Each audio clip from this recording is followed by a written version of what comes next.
Now, one other way that you can use track stars is, let's say that you want to cut something off the end of the table.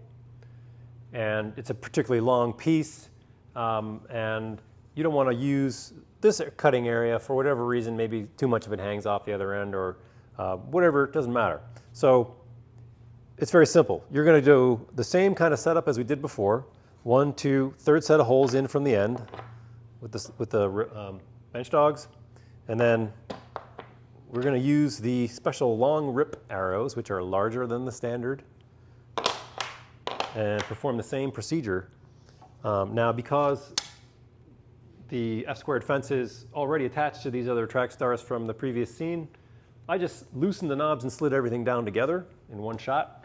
So again, I'll drop my rail into corresponding slots, and I'm just going to push this whole thing together up against those arrows, tighten the knobs just like I did earlier and with the guide rail brackets. So now that's ready. That's nice and square with the grid of holes.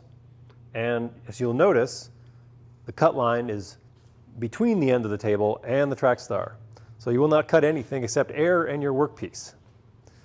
So that is one way to set that up. Now, if you have offcuts, they're not going to drop on the floor as well, which is nice. You don't have to bend down and pick stuff up. You could also use these to clamp pieces so they don't fall if they're heavier or something.